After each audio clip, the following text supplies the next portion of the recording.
revolve around raising taxes and reducing spending. Some are pointing the finger at powerful public employee unions, saying taxpayers have no one advocating on their behalf. And chief among them, Republican Assemblyman Allan Mansoor from Costa Mesa, who joins us this morning. Welcome, Assemblyman. Thanks for coming in. Thank you, Ted. We appreciate it. So we're waiting to hear from State Controller John Chung on whether this budget that was essentially passed by Democrats this week meets the Prop 25 requirement that the legislature passes a balanced budget. I know you and other Republicans don't like this budget. Should you and other lawmakers get paid? Well, you know what? It is a bad budget, and I voted no. But you know what? Keep in mind that Republicans did put a good budget forward that was rejected, and it had no cuts to education and no higher taxes. But we have to address the problems that reoccur year after year. We need a spending cap. We need meaningful pension reform. We need regulatory reform, welfare reform. We're driving businesses out of our state, and when they leave, they take jobs, and the more people that are out of work, then you have more people on welfare and unemployment, and we bring jobs back to our state.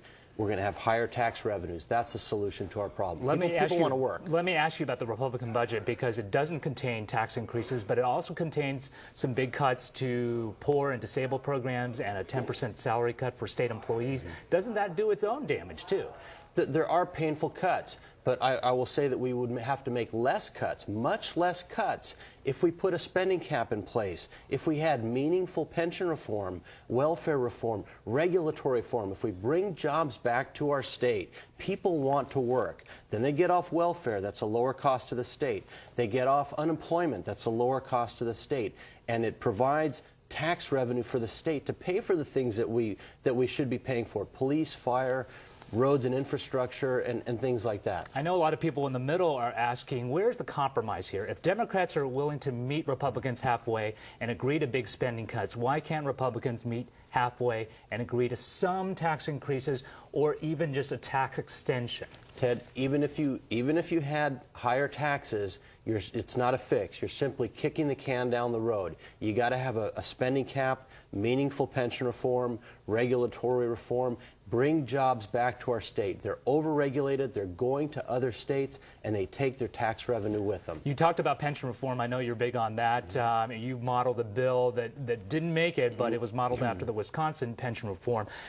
But payment pensions, still a relatively small part of an $85 billion budget. That's not going to get you to fix the deficit. It's one part of it, but when people retire at 100% and there are not enough earnings in the market, and when we have to go back to the taxpayer, to the general fund, year after year after year to pay escalating costs, that is a huge part of the budget. Is it the whole part? No, but it is part of a fix. Democrats are proposing a tax on internet retailers like Amazon.com. They point out that California brick-and-mortar businesses are losing millions of dollars to these internet retailers. Why not level the playing field with a tax on Amazon? Well, I would agree that taxes should be fair and consistent, but what was proposed is going to end up in a lot of legal red tape. I don't know that it's going to be effective. We do need to look at our tax system and make it more fair. I would agree with that. But again, let's get people back to work, jobs, and that'll raise our tax revenue. Okay, what is in the Republican proposal that will get people back to work and will lower California's unemployment rate further? Well, look at what happened. Carl's Jr. is a business that was founded here, and they're leaving the state. And they will tell you that it takes up to 2 years to open up a store here in California. That's overburdensome regulation that is driving them to other states where they can open up a store in 2 months.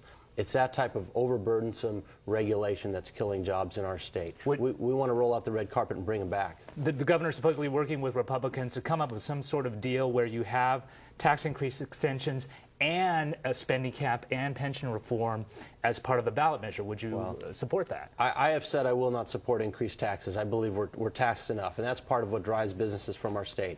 So we've needed pension reform, regulatory reform, spending caps a long time ago. We need it today, so that should be first, front and center. Okay, California Assembly Member Allan Mansoor of Costa Mesa, thanks so much for joining us.